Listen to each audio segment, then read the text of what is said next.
Okay, guys, so I need you to see something. You see this right here? These right here? When you look up in the sky and you see something like that, when the sun or the moon passes through one of these, and I just said passes through, but in actuality, the sun is far off in the distance behind this, and this thing is very, very, very close to you. And I mean very close to you. Like in the air, like literally the air is moving around these things. Like the air you breathe. Like tornadoes are caused by these things, by the way. That's how close they are to you. Okay. So, they are these right here. I'm gonna let you know. I just wrote this out to my man to let him know what it is. It said, it is an invisible spinning sphere. There are many across the low horizon. This is the equivalent of a sunspot on the sun. If you pay attention to the same location on other days, you will notice it makes the clouds conform to it also. Because it is spinning like a static ball. There is a cord that is like a portal also, so the light is warped when the sun is behind, like magnifying lenses. They are possibly many different sizes. I'm pretty sure there are many different sizes. In fact, the sun, the moon, and the earth are these, but in different states. Like water has different states.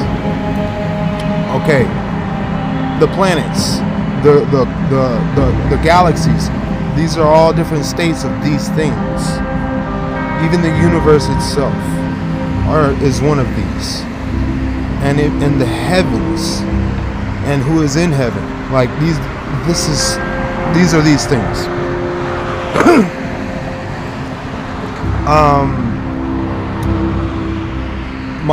They are possibly many different sizes. My theory is there is those that move, begin to light up like aura orbs, high in the heavens, close under the sun.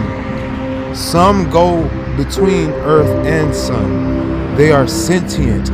By the way, they literally see you. They literally see you, see them. I need to add one thing. The first one that I recognized, that I really recognized and started paying attention to their different sizes and different locations and that they can see you. The first one that I saw me and moved. When it saw me, it rose up in the sky vertical. It looked like a star under the sun. I was in the shadow of a totem pole, so the glare from the sun, I wasn't in my eyes, so I could see more close to the surface of the sun without the glare in my eyes. And I saw this star under there. But it was weird because when I was like, that's weird. There's no stars in the sky. I looked all around the sky. I'm like, there's no stars in the sky. What is that? So I was like, I wonder if this totem pole is allowing me to see that, or if the shade is allowing me to see this. So I stepped back out into the light, and sure enough, I couldn't see it. And I focused really hard, and I still couldn't see it. So I stepped back in the shade, and there was the star again, just hovering in the sky. And I'm like, what is this star that is the only one in the sky? And I was like, it feels like it's close, like right above, like right over us, like close as lightning. So, and that's how depth perception is. Like, it takes the spirit to fill these things out. It takes the ruach inside of you, light to recognize light. Okay? So, game recognized game. So what happened is, I use my light on the inside to say, okay, I'm a pathfinder. And one thing about a pathfinder, the test that they give us is we have to look at the Pleiades as children, and like when we're in puberty, to decide in the Native American tribe who the pathfinder will be, the one that can see the most stars in the Pleiades is the pathfinder for that tribe. So I saw the most stars when I was giving the test in school. And the guy was like, yeah, we've been 20 years and I haven't found one. It's like, you need to remember this. Like, you're important to your generation. So I was like, all right. I was like 12, 11 or 12. I was 12, going on 13 when he told me that. Yeah. No. I was 13 going on 14. I just turned 13. My bad. 12 going on 13. No, I was 13 going on 14. I was in middle school. Coming out, I was in middle school. 6th grade, 7th grade, 8th grade. Yeah, 8th grade. So what happened was,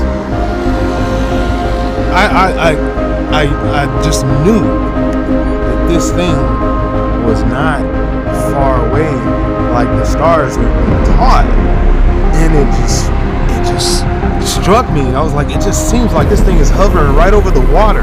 I was in Seattle, and I was like, it seems like this thing is hovering right over the sound. Like, is this thing as close as airplanes? And that's what I was looking at the size of the airplanes. I was like, because you can see the airplanes coming in on the horizons, and they look like stars far away when if you look far away, like near the mountain, but or near the volcano. My bad. But yeah, one thing I started realizing, I was like, wait a second. Airplanes don't come from that high in the sky and straight down. Or this thing would be moving if it was an airplane. So, but it feels as close as an airplane. So it's like, is it a drone? And I was like, nah, it's too big. Too big. It was way too big. It was bigger than the airplanes. The airplanes are not that big. So I'm like, this is huge. But it feels close. But it looks like a star. And the next thing you know, it moved. It went straight up like a laser, but real slow, like very, very slow levitation, just laser trajectory in the wind. Like when I say like a laser, meaning like no wavering, it was a flat, straight, fluid motion without any wavering, and it was in the wind. The wind was blowing that way and everything. I could see everything. I could see the breeze. I could see the pollen. I could see the bugs, the wings on the bugs flying by, and that's how I realized that this was not a star, and that this was close to us. It was by the wings on the bugs flying high in the sky. I was like, this thing is close. And the next thing you know, I started paying attention, and I started spotting more of them. And even without the sun, without a visor, I could spot them. When I trained myself, and I could show other people, and other people saw them. And this was around 2014, 15, I think 15, 16, yeah, around 2000. This is just around before Trump or after Trump, somewhere around before Trump. And so yeah, I was seeing these things all over the sky. There's like a highway of these things. When I say a highway, like rush hour.